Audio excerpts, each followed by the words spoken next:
Palavra da Verdade, com Hernandes Dias Lopes. Salmo 80, versos 1 a 19.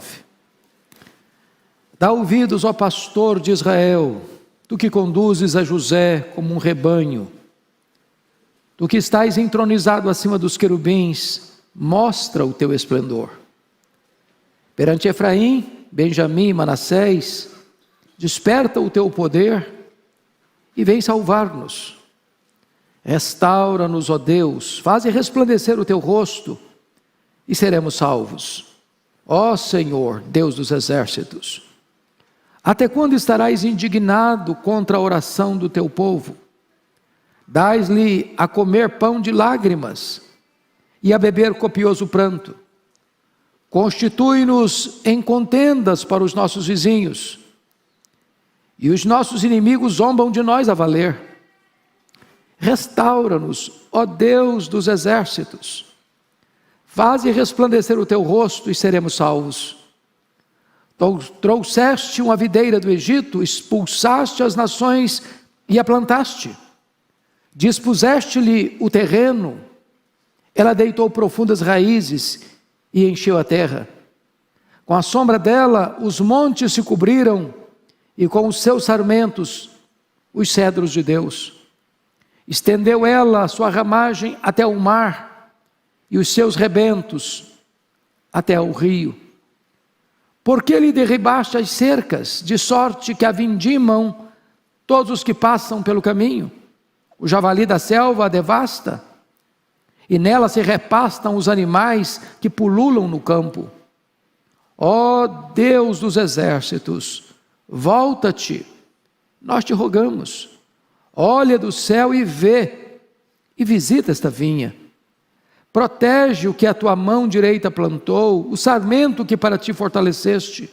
Está queimada, está decepada. Pereçam os nossos inimigos pela repreensão do teu rosto. Seja a tua mão sobre o povo da tua destra, sobre o filho do homem que fortaleceste para ti, e assim não nos apartaremos de ti. Vivifica-nos e invocaremos o teu nome. Restaura-nos, ó Senhor, Deus dos exércitos. Faze resplandecer o teu rosto e seremos salvos. Amém. Eu vou tratar do tema um clamor por restauração. Um clamor por restauração. Bom, vocês estão cientes de que este salmo pertence ao terceiro livro do Saltério. Já disse aqui, reiteradas vezes, que o livro de Salmos é uma coletânea de poemas. Não foi escrito o livro por um só autor. Nós temos vários autores. Tem Davi, tem Asaf, tem os filhos de Coré, tem Moisés, tem Salomão. E este livro, que é formado de 150 poemas, foi classificado e dividido em 5 livros. Do 1 ao 41, o primeiro livro, todo escrito por Davi. O segundo livro, do 42 ao 72, com vários autores. Este terceiro livro é o menor deles, que vai do 73 ao 89. Depois o quarto, começando com o Salmo 90, indo até o Salmo 106. E o quinto livro, do 107 ao 150. Desses 5 livros do Saltério, este, o terceiro, que vai do 73 ao 89, é o menor deles. Este aqui é um salmo de Asaf. E o contexto desse salmo é a invasão e a tomada da cidade de Samaria. Vocês se lembram que com a morte do rei Salomão, em 931 a.C., tínhamos um único reino, o reino de Israel, governado por um único rei. E esse período da monarquia de Reino Unido durou 120 anos. Com Saul, Davi e Salomão. Com a morte de Salomão, o reino se dividiu. Até porque Salomão tinha um reino muito pomposo, muito esplendoroso, mas quem pagava a conta do luxo era o povo. É sempre assim. Quem paga a conta é o povo. Então, quando ele morre, o povo reivindica do sucessor dele, que era o seu filho, Roboão, para aliviar os impostos. O povo não aguentava mais. Estava com o pescoço esfolado da canga dos tributos. O filho dele, insensatamente, não atende ao clamor do povo, e isso provoca uma espécie de rebelião, e das 12 tribos, 10 tribos seguem a liderança cismática de Jeroboão I, formando um outro reino, conhecido como o Reino do Norte, ou Reino de Israel, que vai ter como capital Samaria, e que vai durar apenas 209 anos. Ou seja, de 931 a.C. a 722 a.C. Nesse período de 209 anos, tivemos 19 reis em 8 dinastias diferentes. É importante destacar isso aqui. No Reino do Sul, que tinham apenas 2 tribos, Benjamim e Judá, não podia ter várias dinastias, porque era necessário que seguisse a linhagem que desembocaria no Messias, que era da tribo de Judá. Mas nessa tribo, nesse Reino do Norte, nós tivemos 8 famílias diferentes governando. Nós chamamos isso de dinastia. Vale destacar que nenhum desses reis andou com Deus. Todos os 19 reis foram maus, foram perversos, foram idólatras. E agora, a despeito de Deus enviar seus profetas para alertar o povo, como o profeta Amós, como o profeta Oséias, como o profeta Joel, como o profeta Miqueias, o povo não ouviu a voz de Deus. Então, em 722, o mais poderoso império da época, o Império Assírio, cuja capital era Nínive, cercou Samaria, tomou Samaria e levou esse povo para um cativeiro. Os restantes que ficaram, Sargão II, muito estrategista, traz povos estrangeiros para morar na região, fazendo com que aquele povo que ficou se misturasse com outros povos, com outras raças, gerando um povo miscigenado, que foi batizado depois de samaritano, que se tornou inimigo do povo de Israel.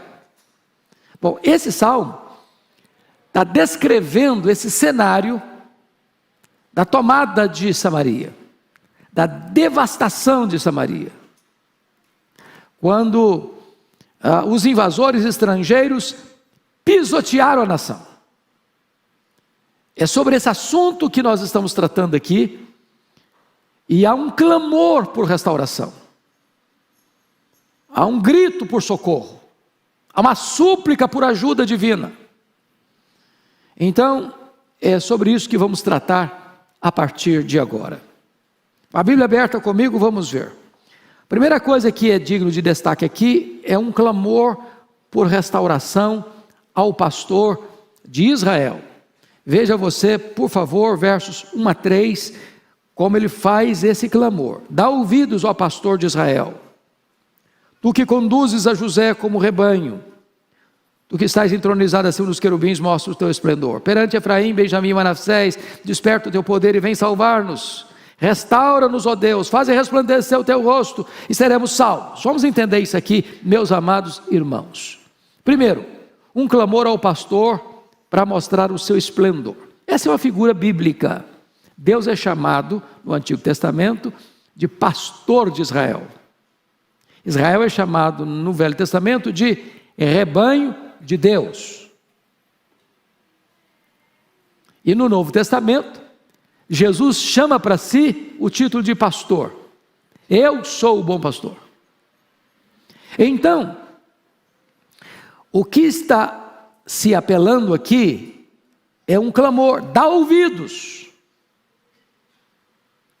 Porque a Bíblia diz que o pecado faz separação entre nós e o nosso Deus. O pecado leva à realidade de o povo clamar e Deus não ouvir. Então o povo está aqui num momento crítico, pedindo: dá ouvidos. Ó pastor de Israel, estão pedindo socorro, como um rebanho, como ovelhas. Tu que conduzes a José como rebanho. José aqui, vamos entender isso, é uma espécie de resumo do que significava as 10 tribos. José não teve tribo, José não é nome de tribo, mas José teve 2 filhos. Quem lembra o nome dos filhos de José? Primeiro, o mais velho, chamava Manassés. Como é que chamava o segundo filho? Efraim. Então José não teve tribo, mas os 2 filhos dele receberam tribo, né? Foram tribos. Quando eu disse aqui, dá ouvidos, ó pastor de Israel, tu que conduzes a José como rebanho, ele está sintetizando aqui todas as 10 tribos do norte, tá? E aí ele destaca que esse pastor é glorioso. Tu que estás entronizado acima dos querubins, mostra o teu esplendor. Eu acho isso aqui magnífico, porque o que ele está pedindo? O que ele está querendo? Ele está querendo que a presença manifesta desse pastor se torne realidade visível para o povo. Quando é que o povo de Deus se enfraquece? É quando o povo não tem percepção da presença de Deus. A maior necessidade da igreja, irmãos, não é de coisas, é de Deus. E quando você vê no Antigo Testamento sobre a presença de Deus, nós temos que distinguir presença de Deus no que tange a onipresença e a presença manifesta. Por exemplo, quem foi criado num berço evangélico desde cedo e teve a oportunidade de estudar os catecismos da igreja, o catecismo de criança tinha a primeira pergunta: onde está Deus? E a resposta era: Deus está em toda parte. À luz do Salmo 139, não tem um lugar tão alto que Deus não esteja, não existe um lugar tão profundo que Deus não esteja. Não existe nenhum ponto deste vasto universo de 93 bilhões de anos-luz de diâmetro que Deus não esteja. Ele está em toda parte. Porém, Deus não está em todo lugar com sua presença manifesta. Quando Deus se manifesta, a ideia é esta: quão tremendo este lugar! É a casa de Deus, é a porta do céu. Há uma exultação, há um gozo, há uma restauração. E é isso que ele está pedindo, essa presença manifesta, para Deus mostrar, revelar, deixar claro, eloquente, contundente a sua presença manifesta, retratar o seu esplendor.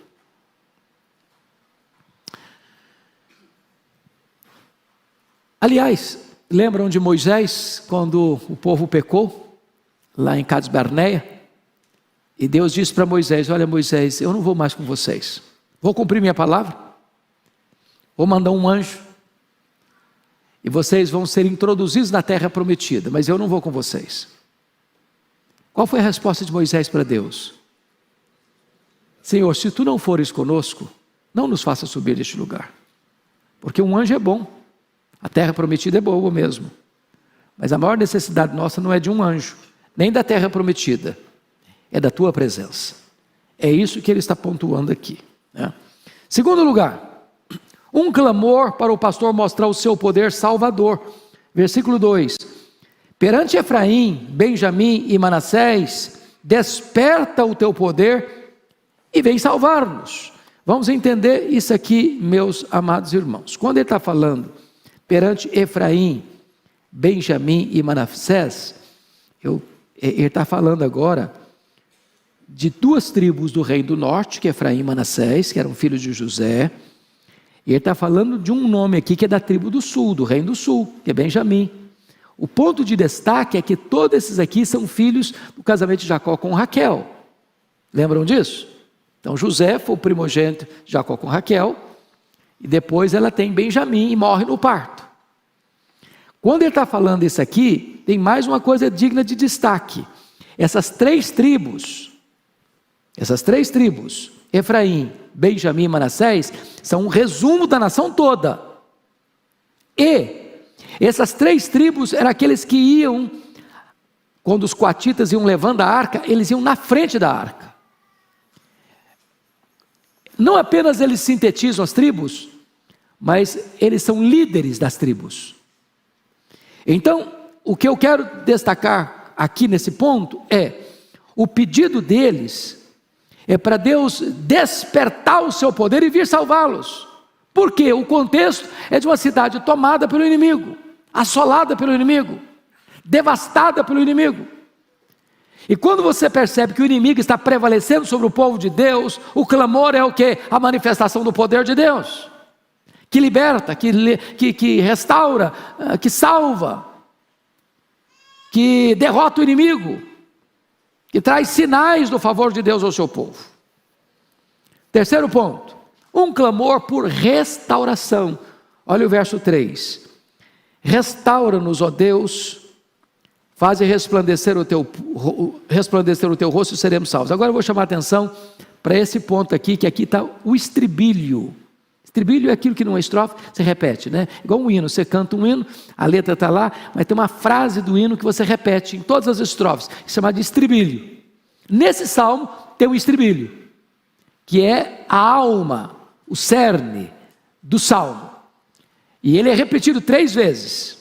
Então olha aí comigo, por gentileza. Primeira vez que ele repete, que ele aparece no verso 3. Leia em voz alta comigo. Restaura-nos, ó Deus, faze resplandecer o teu rosto, seremos salvos. Ele repetiu de novo no verso 7, vamos ler de novo. Restaura-nos, ó Deus dos exércitos, faze resplandecer o teu rosto, seremos salvos. E ele repete a última vez, a terceira vez no 19. Vamos juntos? Restaura-nos, ó Deus, ó Senhor, desculpa, vamos começar de novo. Restaura-nos, ó Senhor, Deus dos exércitos, faze resplandecer o teu rosto, seremos salvos. Agora, dever de casa. Olha para as 3 leituras que fizemos.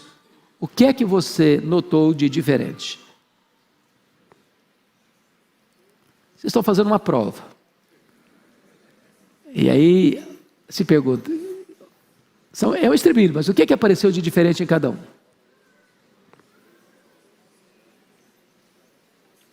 Na primeira vez, no versículo 3, restaura-nos, ó Deus, só ó Deus. A segunda vez, no verso 7, ó Deus dos exércitos. Na terceira vez, no 19, ó Senhor, Deus dos exércitos. Ele vai num crescendo, acerca do nome de Deus. Está claro isso? Ok. Então, qual é o pedido central desse salmo? Qual é o pedido central desse salmo? Restauração. Restauração. Restauração. A quem que ele pede restauração? A Deus. Obrigado, meu príncipe. A quem ele pede restauração? Ao Deus dos exércitos. A quem ele pede restauração? Ao Senhor, Deus dos exércitos. Quem pode restaurar? Deus. Na crise, quem pode nos valer? Deus. Quem pode reverter o nosso diagnóstico de crise? Deus. Essa é a linha, esse é o pensamento que esse salmo quer trazer para nós. Vamos ao segundo ponto desse salmo. Um lamento sobre o castigo do juiz, o Senhor dos exércitos. Versículos 4 a 7. Então eu destaco um lamento pela indignação divina. Ó Senhor Deus dos exércitos, até quando estarás indignado contra a oração do teu povo? Destaco aqui um ponto muito importante. Israel entendia isso. As nossas vitórias são fruto do favor de Deus, da benevolência de Deus, do bom agrado de Deus. As nossas derrotas têm a ver com o fato de nós pecarmos contra Deus, Deus se afastar de nós, e aí o inimigo prevalece contra nós. A fraqueza da igreja está no exato ponto dela se afastar de Deus. Aí ela fica fraca, aí o inimigo prevalece. Agora note uma coisa: até quando estarás indignado contra a oração do teu povo? Olha que ele não está dizendo que Deus está indignado contra o pecado do povo, ele está dizendo que Deus está indignado contra a oração do povo. Por quê? Porque, na verdade, antes de Deus receber a nossa oração, Ele tem que receber a nossa vida.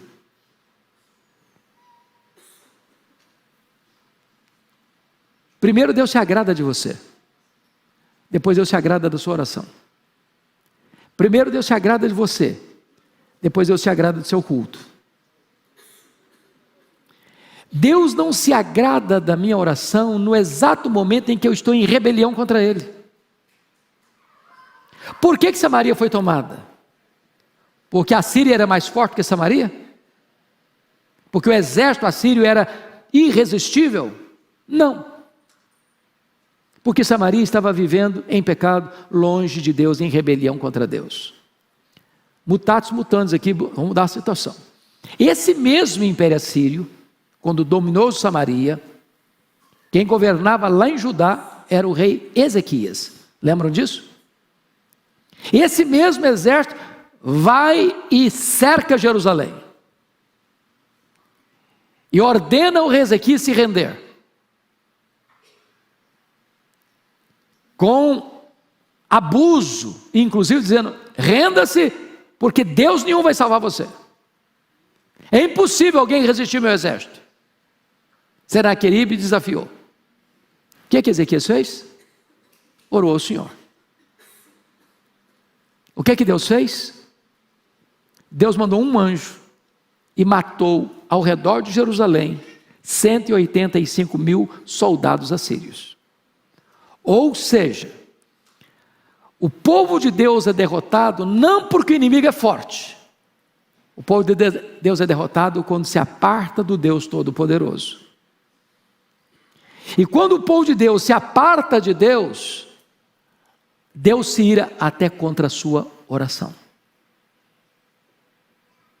Está claro isso, irmãos? Vamos em frente então. Versículo 5. Lamento pelo choro deles, dá-lhes a comer pão de lágrimas e a beber copioso pranto. A ideia aqui, meus amados, que agora o pastor, está falando ainda do pastor, em vez do pastor estar dando para o povo, à luz do Salmo 23, pastos verdejantes, águas tranquilas, e preparando uma mesa diante do adversário, ungindo a cabeça com óleo, para o cálice transbordar, o pastor está dando o quê para essas ovelhas rebeldes? Versículo 5, comer pão de lágrimas e a beber copioso pranto. Este é o banquete fúnebre, essa é a tribulação, esse é o aperto, esse é o cerco, a causa, o pecado. O pecado é maligníssimo, o pecado é pior que a pobreza, é pior do que a doença, é pior do que a morte. Esses males todos não podem nos afastar de Deus, mas o pecado afasta. O pecado leva você mais longe do que você gostaria de ir, retém você mais tempo do que você gostaria de ficar, e lhe custará um preço mais alto do que você gostaria de pagar. É maligníssimo. Essa é a safra do pecado, é o fruto do pecado. Terceiro lugar, olha o versículo 6 comigo. Constitui-nos em contendas para os nossos vizinhos, e os nossos inimigos zombam de nós a valer. esse problema não ocorreu só com as 10 tribos do norte, com o reino do norte, com o reino de Israel, mas também com o reino de Judá, que não aprendeu a lição. Alguém disse que o sábio é aquele que aprende com os erros dos outros. Uma linguagem bem nossa, quando o outro começa a enfrentar um problema, você bota a sua barba de molho, dizendo o seguinte: por aquele caminho eu não vou andar não. Eu sei o que aconteceu, então eu evito, não precisei sofrer, aprendi com o sofrimento do outro. Quando a gente não aprende, a gente começa a fazer o quê? Repete os mesmos erros. Isso é tolice, tolice. Não aprendi com o erro do outro, vou caminhar pela mesma estrada, vou sofrer o quê? As mesmas consequências. Então Judá não aprendeu a lição. O reino do sul não aprendeu a lição. E aí em 586, o inimigo veio, a Babilônia veio, cercou Jerusalém, levou os vasos, levou os jovens, depois levou o povo todo, arrasou a cidade.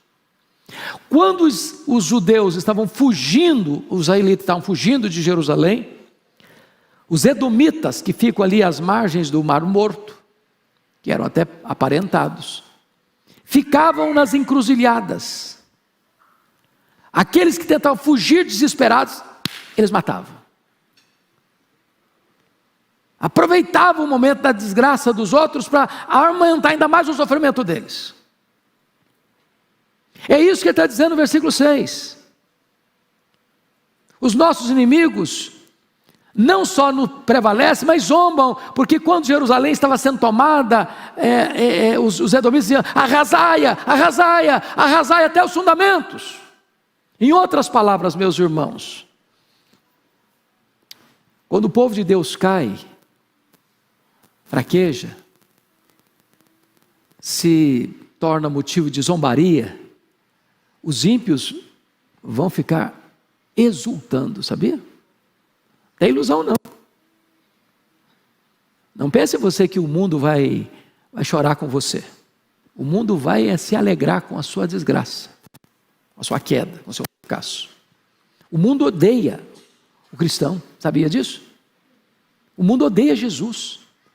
E Jesus diz: vão odiar vocês também. Então não espere camaradagem. Quando um crente fracassa, o mundo vai zombar, vai escarnecer. E esse é um preço que eles estavam pagando. Mas mais do que isso,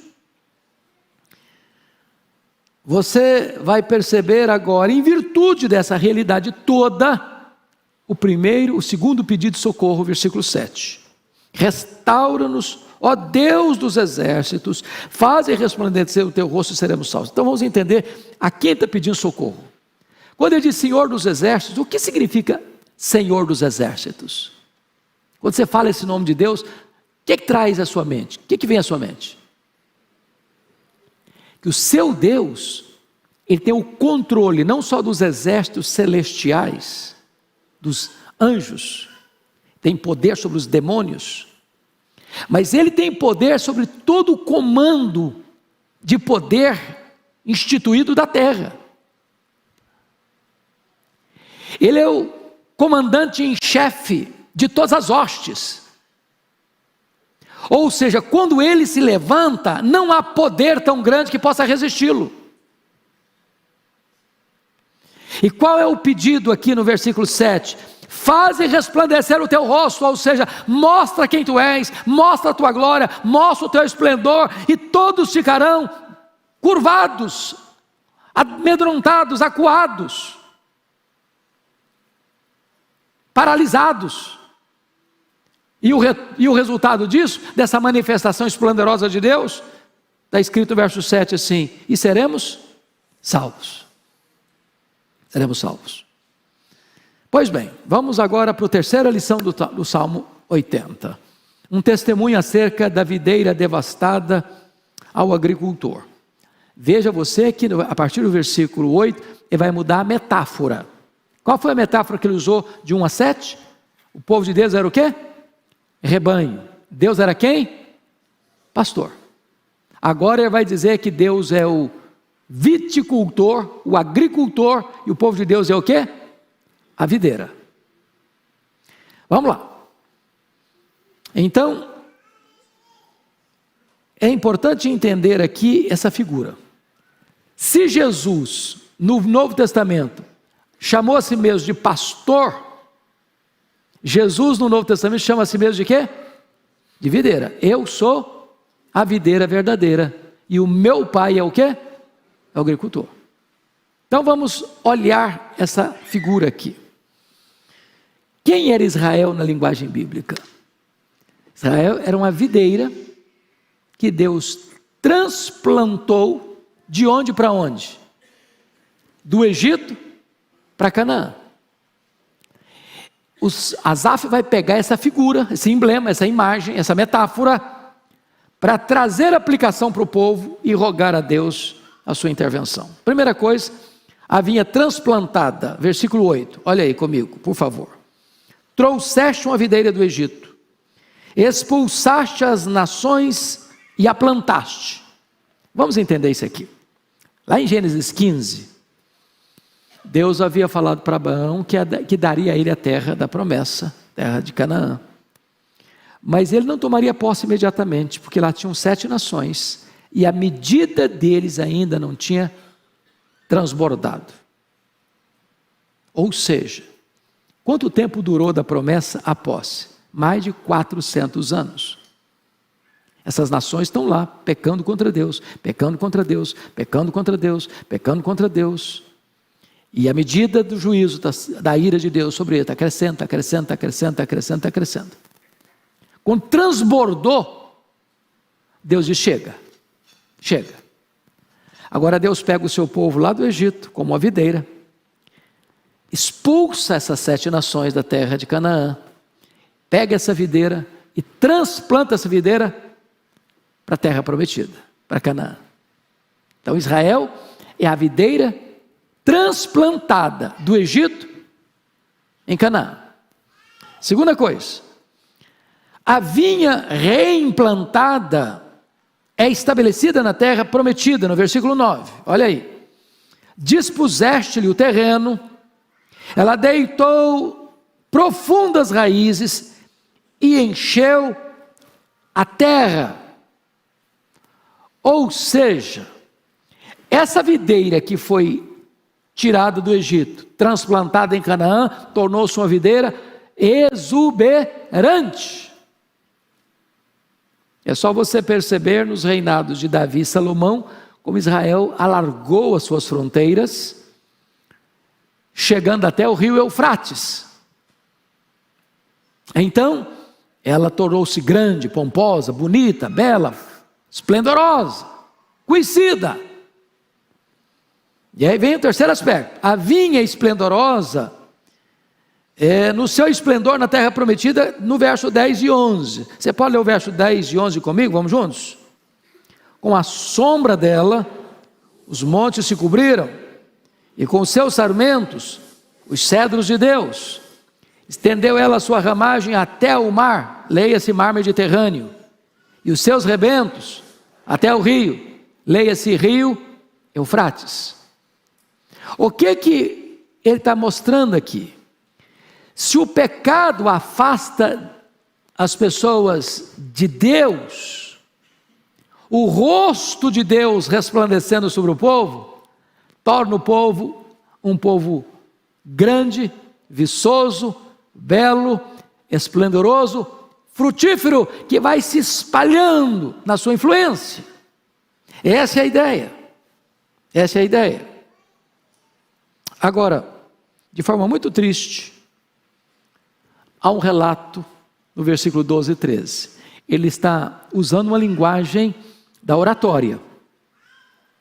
Se você escuta um bom orador, e talvez, eu não sei quem gosta disso, eu já fui bastante, hoje não tem tanto tempo, e é um tribunal de júri, escutar um bom orador, via de regra, começa o seu discurso, botando a pessoa lá em cima, lá em cima, lá em cima, lá em cima, mas todos elogios. Depois que ele bota lá em cima, eu tiro a escada. Tira a escada.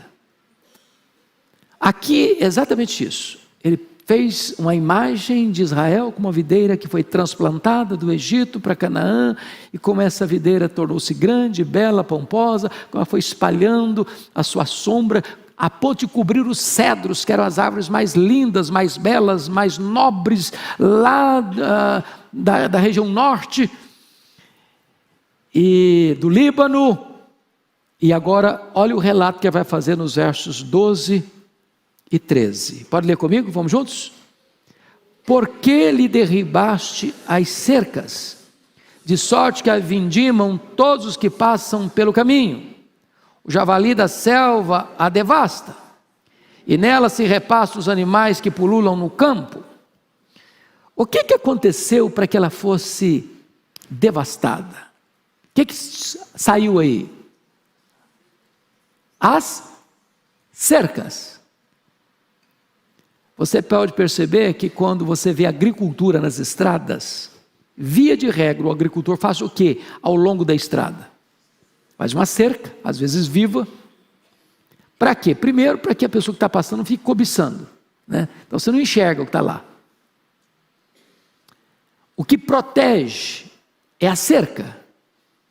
Se a cerca foi derribada, é a mesma coisa na época de uma cidade sem muros, vulnerável, susceptível, sem poder e capacidade de resistência.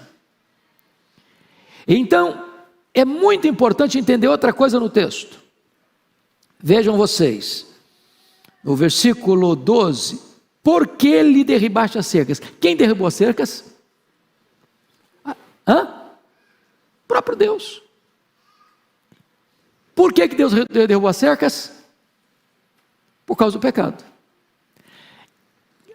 Quem fez o que em Jerusalém, por exemplo? Foi Nabucodonosor quem, com a sua força e estratégia política, tomou os vasos do templo, ou foi Deus quem entregou os vasos do templo nas mãos dele? Qual a linguagem bíblica? Deus entregou os vasos do templo nas mãos de Nabucodonosor. Ou seja, o pecado produz o quê? Juízo de Deus, disciplina de Deus. Não há possibilidade de pecar e ser premiado, e ter vantagem, e ter sucesso, e ter benefícios. O pecado vai trazer o quê? Prejuízo, derrota, fracasso, fraqueza, vulnerabilidade. Ou seja, o inimigo só entra porque não tem cerca. Irmão, está claro isso? Está confuso? Está dando para entender?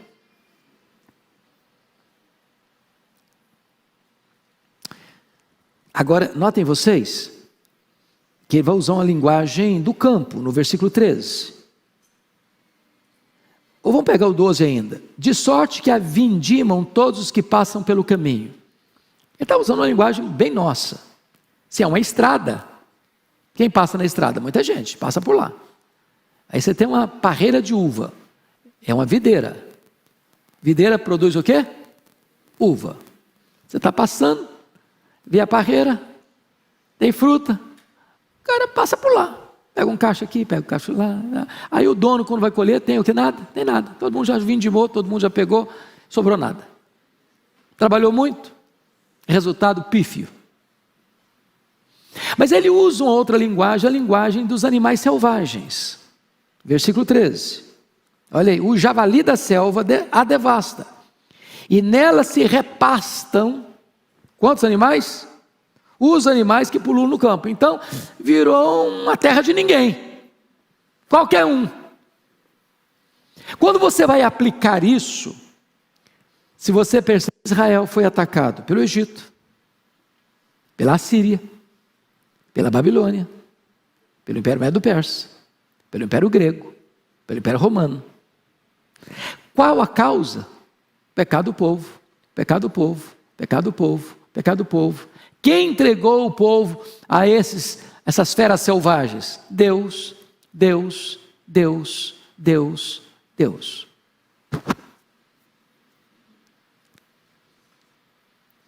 Ou seja, o que é sabedoria? Sabedoria é aprender com o erro dos outros. Alguém já disse com muita razão, a história é nossa pedagoga, ou será nossa coveira. Se eu não aprender com os erros da história, vou repetir os mesmos erros e sofrer as mesmas consequências. Pois bem, vamos agora então à última parte do Salmo, que para mim é a parte mais emocionante do Salmo. É o pedido, uma oração por vivificação ao Senhor dos Exércitos. Versículos 14 a 19. Então vamos olhar aí alguns pontos. Primeiro, uma oração rogando a visitação divina no verso 14. Vamos ler em voz alta o 14. Ó Deus dos exércitos, volta-te, nós te rogamos, olha do céu e vê, e visita esta vinha. Olhem vocês, meus amados, que ele está clamando ao Senhor dos exércitos, ao Deus dos exércitos. Primeira palavra que aparece aí, volta-te. Só volta quem se foi.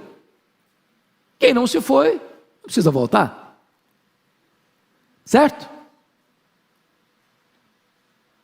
Por que Samaria caiu? Porque o Senhor se ausentou. Por que o Senhor se ausentou? Por causa da rebelião, do pecado. O que o povo está pedindo? Volta-te, Senhor. Volta. Nós estamos arrependidos, volta.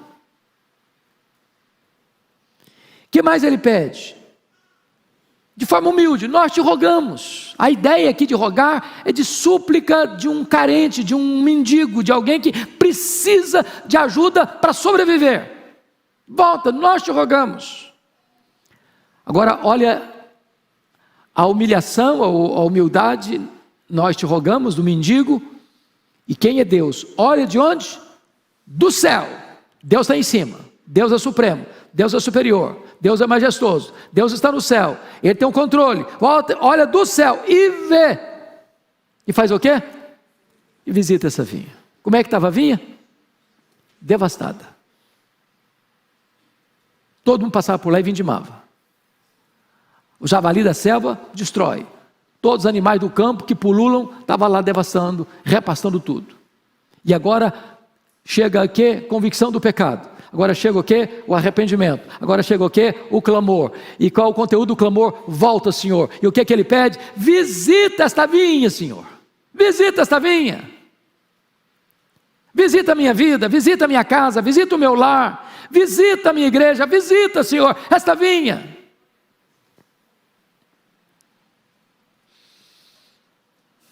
Versículo 15. Uma oração por proteção divina. Leia o 15 comigo. Protege o que a tua mão direita plantou, o sarmento que para ti fortaleceste. Olha que coisa maravilhosa, ele está pedindo proteção, mas ele está admitindo uma coisa muito bonita. Isso é tão lindo, irmãos. A vinha devastada ainda era a vinha de Deus.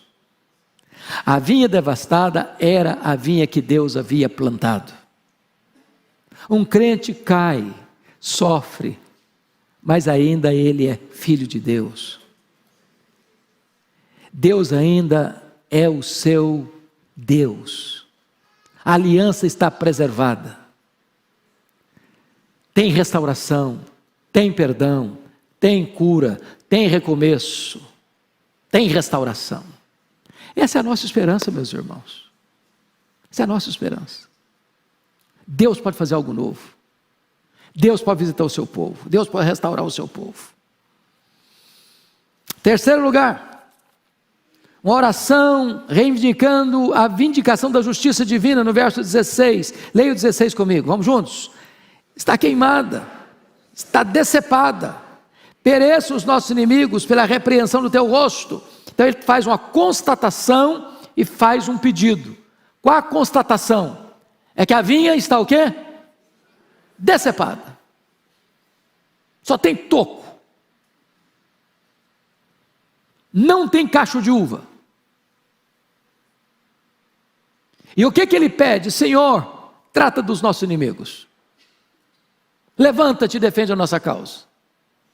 Eu não sei lidar com eles, eu não tenho poder para lidar com eles. Mas o Senhor, se levantar, eles vão cair. O Senhor é o Senhor, Deus dos exércitos. Todas as hostes estão debaixo do teu controle, do teu domínio, do teu governo. Então levanta, Senhor, defende a nossa causa. Essa é uma história muito importante para cada um de nós, irmãos, porque se nós formos enfrentar os nossos inimigos de cara limpa, o que vai acontecer? Vão ser derrotados. Nós não temos forças. As nossas armas não podem ser carnais, precisam ser espirituais, poderosas em Deus, para destruir fortalezas e anular sofismas. Sem a armadura de Deus a gente não luta. Está me lembrando daquela menininha, que era crente, e uma pessoa tentando entender melhor a cabecinha dela, de confiança, perguntou, mas você é crente, ok, mas e se o diabo aparecer? Bater na porta da sua casa? Como é que você faz? Como é que você vence? A menininha disse assim, se o diabo bater na porta da minha casa, na porta do meu coração, eu vou chamar Jesus para atender. Com ele, o diabo pode não. Essa é a ideia. Senhor, está devastado, mas se o Senhor se levantar, os inimigos vão cair. Louvado seja Deus. Quarto lugar, uma oração clamando pelo cuidado divino no verso 17. Leia o 17 comigo. Seja a tua mão sobre o povo da tua destra, sobre o filho do homem que fortaleceste para ti. Olha que coisa maravilhosa. Esse povo que é uma vinha devastada é o que mesmo para Deus? O povo da destra de Deus, o povo amado de Deus, a menina dos olhos de Deus, a herança de Deus, o rebanho de Deus, a família de Deus, a igreja do Deus vivo. É esse entendimento, irmãos, é que dá força e ânimo para você levantar a cabeça. Você é filho de Deus, você é povo de Deus, você é herança de Deus, você é rebanho de Deus. A crise chegou, a crise se instalou, o inimigo cresceu, você sofreu, mas Deus se levanta para restaurar você. Quando o braço de Deus se estende, a vitória é certa, a restauração é segura e Deus manifesta a sua glória na sua vida. Bendito seja o Senhor. Bom, penúltimo lugar, uma oração desejando reavivamento. Olha comigo o versículo 18, por gentileza. E assim, não nos apartaremos de ti, vivifica-nos, invocaremos o teu nome. Louvado seja Deus. Sabe quem nos prende assim, bem pertinho dele? É o próprio Deus. A obra de Deus, é dependência de Deus. Eu me aparto de Deus sempre que sou deixado a mim mesmo. Sou fraco, não consigo. Mas se Deus me visitar, eu vou ficar pertinho dele, ser vivificado para invocar o seu nome. E aí termina o salmo com o mesmo refrão, que apareceu no verso 3 e no verso 7. E aqui eu peço que você leia comigo em voz bem clara, bem eloquente, verso 19. Restaura-nos, ó Senhor, Deus dos exércitos, faze resplandecer o teu rosto e seremos salvos. Então, nós temos duas figuras aqui. A primeira figura é a figura de um rebanho. A segunda figura é a figura de uma videira. Você é rebanho de Deus, você é ramo da videira verdadeira. O Deus a quem servimos é o Deus da nossa restauração, que pode trazer sobre nós um reavivamento. Deus fez isso na história. Deus fez isso lá na Alemanha, em 1723, com os moravianos. Deus fez isso lá na Inglaterra, na Universidade de Oxford, em 1739. Deus fez isso nos Estados Unidos, nos anos de 1857, 1859. Deus fez isso no país de Gales em 1904 com Evan Roberts. Deus fez isso em 1966 com Earl Stiggin na África do Sul. Deus fez isso em 1907 na Coreia. Deus fez isso em muitos outros lugares. A igreja murcha, de repente o Senhor vem, visita a sua vinha e ela volta a florescer e frutificar. Vocês certamente estão acompanhando esse fato que aconteceu na Universidade de Asbury, no estado de Kentucky, no dia 8 de fevereiro. Eu tenho acompanhado de perto, eu tenho conversado com pastores amigos que estiveram lá, e conversei com eles lá de dentro, fazendo lives com eles, e eu gostaria de dar alguns testemunhos para vocês sobre isso. É uma universidade metodista.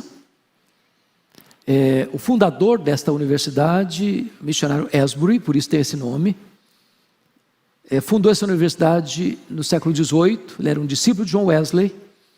Ele andou cerca de 100 mil milhas a cavalo pregando o evangelho, falando de avivamento.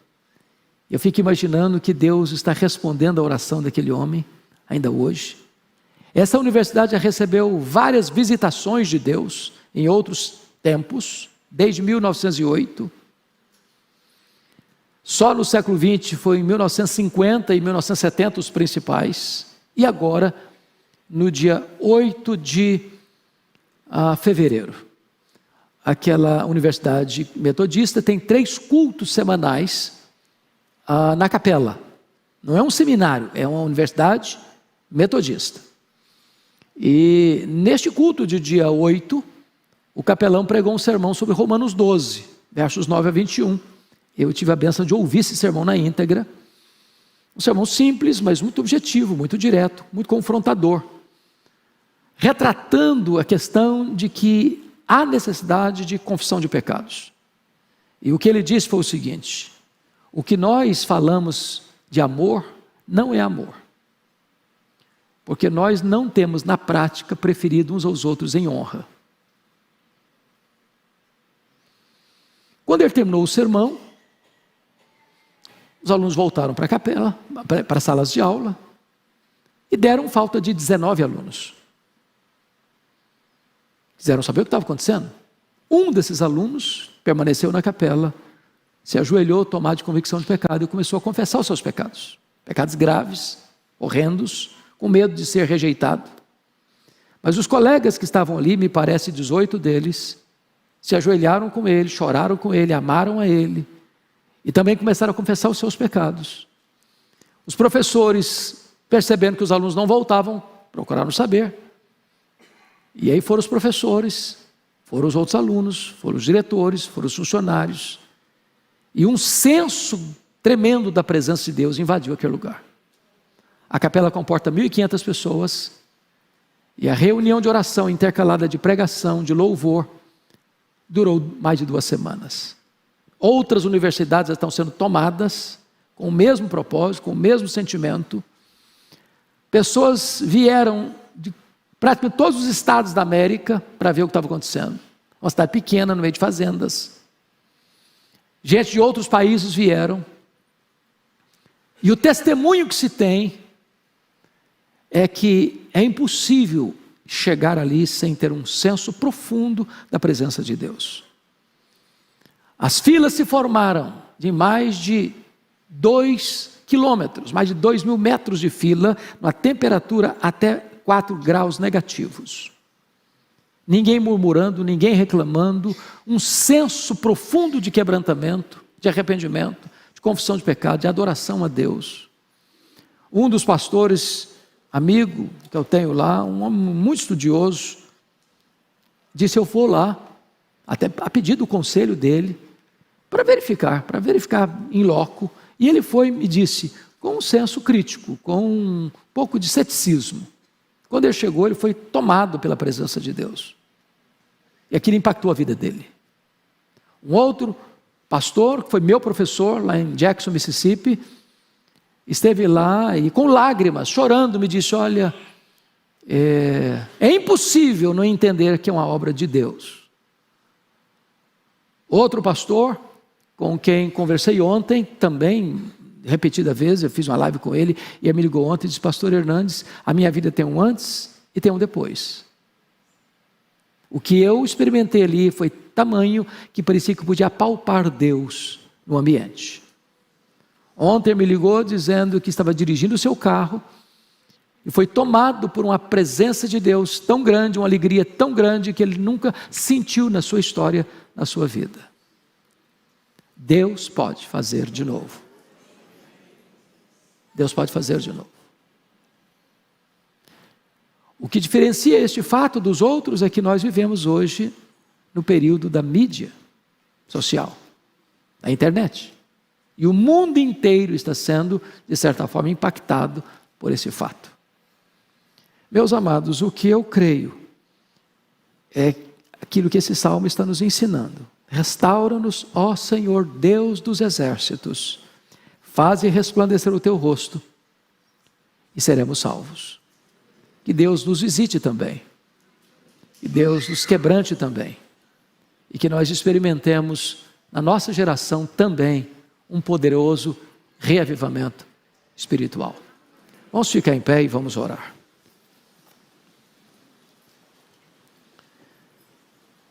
Bendito Deus, nós te adoramos e exaltamos o teu nome, porque a tua palavra é viva, a tua palavra é poderosa, a tua palavra diagnostica o nosso coração, revela a gravidade da nossa doença, mas ao mesmo tempo nos traz o remédio eficaz para a nossa cura, para a nossa restauração.